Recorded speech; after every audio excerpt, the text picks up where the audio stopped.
দেখতেই পাচ্ছ কি সুন্দর একটা বো হেয়ার ব্যান্ড, মানে বো হেয়ার অ্যাক্সেসরিজ, যেটা বর্তমানে ভীষণই ট্রেন্ডিং, তোমার আমার সকলের পছন্দের।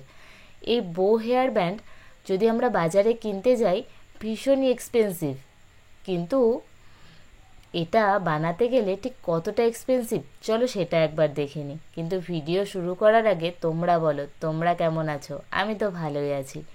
বেশ কিছুদিন হয়ে গেল তোমাদের সঙ্গে নতুন কোনো ভিডিও শেয়ার করি না, তাই ভাবলাম আজকে ছুটির দিনে নতুন কিছু তৈরি করি আর সেই ভিডিওটা তোমাদের সঙ্গে শেয়ার করি। দেখতেই পাচ্ছ আমি এখানে বেশ কয়েকটা কালারের ডলি সুতো কিনে নিয়েছি। এই ডলি সুতো বাজারে 3 টাকা অথবা 5 টাকা পিস হিসাবে বিক্রি হয়। আর সঙ্গে কিনে নিয়েছি বেশ কয়েকটা অ্যাক্সেসরিজ, যেমন ধরো কটন বল, উডেন বিডস, উডেন বল, কড়ি, মুক্তো, আরও বেশ কিছু জিনিস আমি কিনে নিয়েছি। যে যেরকমভাবে সাজাতে চাও সে সেই রকম জিনিস কিনে নিতে পারো। দেখো ডলি সুতোটাকে আমি পুরোটা খুব ভালো করে খুলে ডবল ভাঁজ করে পেঁচিয়ে নিচ্ছি, দেখতেই পাচ্ছ। কিন্তু পেঁচাচ্ছি কিভাবে, এটাই তো একটা বড় প্রশ্ন, তাই না? তোমার যদি এই সুতো ধরে দেওয়ার মতো কেউ লোক থাকে তাহলে কাউকে বলতে পারো এক মাথায় একটু ধরে দিতে, তাহলে তোমার পেঁচাতে সুবিধা হবে। তো দেখো এখানে আমি একটা ডুয়েল টোনের, হলুদ আর সাদার ডুয়েল টোনের সুতো নিয়ে নিয়েছি। বললাম না কেউ যদি থাকে তাহলে বলতে পারো ধরে দিতে। আমার যেহেতু ধরে দেওয়ার কেউ নেই, পায়ের বুড়ো আঙুলে আমি বাঁধিয়ে নিয়েছি সুতোটাকে পেঁচানোর জন্য, যাতে ওই মাথাটা সিকিওর থাকে। এই বো হেয়ার অ্যাক্সেসরিজ হয়তো তোমরা অনেকেই বানাতে পারো, কিন্তু আমি আজকে ফার্স্ট টাইম ট্রাই করছি। আমি এর আগে কখনো বানাইনি। আমার এক বান্ধবী আছে, ওর নাচের ভিডিওর জন্য আমাকে বানিয়ে দিতে বলেছিল। আমি ওকে বলেছিলাম আমি তো এটা বানাতে পারি না। ও আমাকে বলছে তুই এত সুন্দর জুয়েলারি বানাতে পারিস আর তুই এটা বানাতে পারবি না? তুই একবার ট্রাই করিস, নিশ্চয়ই বানাতে পারবি। তো ওর কথাতেই আমার এই বো হেয়ার অ্যাক্সেসরিজ তৈরি করা, কারণ ওর নাচের ভিডিওতে ওর লাগবে। আমার সেই বান্ধবীর আবদারেই আমার এই বো হেয়ার অ্যাক্সেসরিজ বানানো। ও আমার জুয়েলারি ভীষণ পছন্দ করে। তো দেখো আমি এখানে আরেকটা কালার নিয়ে নিয়েছি। সেই কালারটাকে এবার পেঁচাবো না, এটাকে 4 ভাঁজ করে নিলাম। এইবার মাঝখানে মাঝখানে পেঁচিয়ে কয়েকটা সুন্দর সুন্দর করে গিট দিয়ে দেবো। এই গিটগুলোতে আমি পরে মুক্তো অ্যাডজাস্ট করে দেবো, মানে সেলাই করে, তাহলে দেখতে সুন্দর লাগবে। সবগুলো একই রকম হবে না। ওর ডিম্যান্ড ছিল আমাকে একটু লম্বা করে বানিয়ে দিবি, কেননা ওর চুলটা ছিল লম্বা, আর ও যেহেতু নাচের ভিডিওর জন্য বানাচ্ছে তাই আমাকে বলেছিল একটু লম্বা করে করে দিবি।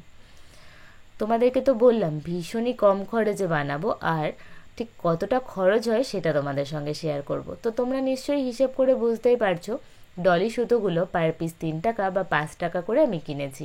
আর এক্সেসরিজগুলো খুব বেশি দাম না, তুমি কটা পিস কিনছো বা প্যাকেট কিনছো সেই হিসাবে দাম হয়। তো দেখো আমি এখানে বেশ কটা কালার পেঁচিয়ে নিয়েছি সুন্দর করে, দেখো একদম দড়ির মতো করে সরু সরু করে কালার কম্বিনেশনগুলো রেডি করে নিয়েছি। এবার দেখো কালো কালারের একটা গার্ডারের মধ্যে এবার এগুলোকে গিট দিয়ে বেঁধে নেব, কেননা মাথায় অ্যাডজাস্ট করব কি করে, সেটা খোপার সাথে হোক বা এমনি হোক, একটা গার্ডার তো অবশ্যই লাগবে। আমি এটা রেডি করেছি খোপায় দেওয়ার জন্য। অনেকে আছে ক্লিপের সঙ্গে অ্যাডজাস্ট করে, যাতে তারা এমনি সাইডে ক্লিপে অ্যাডজাস্ট করতে পারে তার জন্য, কিন্তু আমার এটা মেনলি খোপায় দেওয়ার জন্য দরকার ছিল। দেখতে পাচ্ছ কালার কম্বিনেশনগুলো ঠিক কতটা সুন্দর হয়েছে। ভিডিওটা তোমাদের কেমন লাগছে অবশ্যই জানিও, আর ভিডিওতে যদি কোনো ভুল করে থাকি ছোট বোন হিসেবে ক্ষমা করে দিও। তোমরা আমার চ্যানেল থেকে কী ধরনের ভিডিও আশা করো বা কী ধরনের ভিডিও তোমরা দেখতে চাও আমাকে কমেন্ট সেকশানে জানাতে পারো। আর তোমরা কে কোথা থেকে ভিডিওটা দেখছো সেটা অবশ্যই জানিও, যাতে পরবর্তী ভিডিওতে তোমাদের নামগুলো আমি তুলে ধরতে পারি। আমি জানি না আমি কতটা তোমাদেরকে বোঝাতে পারছি, কিন্তু আমি ঠিক যেভাবে তৈরি করেছি তোমাদের সেভাবে দেখানোর চেষ্টা করছি। আমি দেখো একটা একটা করে কড়ি, একটা একটা করে কটন বল অ্যাডজাস্ট করে নিচ্ছি। এবার দেখো এটাতে আমি একটা ঝুমকো গিট বেঁধে দিচ্ছি। তোমরা চাইলে সেলাই করেও দিতে পারো, আবার এভাবে গিট বেঁধেও দিতে পারো। যেহেতু সুতোগুলো অনেক বড় বড় রেখেছি তাই আমি এগুলো গিট বেঁধে দিচ্ছি, যাতে কোনো অসুবিধা না হয়। আমার দেখো মোটামুটি এটা রেডি হয়ে গেছে। আমি কিন্তু প্রত্যেকটাই একই জিনিস দিইনি, দেখতেই পাচ্ছ। আর দেখো কতটা লম্বা বানিয়েছি। কালার কম্বিনেশনটা কেমন হয়েছে অবশ্যই জানিও। আর তোমরা নতুন কিছু তৈরি করা শিখতে চাও কি না সেটাও কিন্তু কমেন্ট সেকশানে জানিও। দেখো প্রত্যেকটার নিচে কিছু না কিছু আমি ঝুলিয়ে দিয়েছি, মানে সেটা কড়ি হোক, কটন বল হোক, উডেন বিটস হোক, যাই হোক না কেন। আর কিছু কিছু জায়গায় মুখ তো আমি সেলাই করে অ্যাডজাস্ট করে দিয়েছি। এবার চলো তোমাদেরকে একটু মাথায় পরে দেখাই ঠিক কেমন লাগছে। দেখো কেমন লাগছে, অবশ্যই জানিও কেমন হয়েছিল জিনিসটা।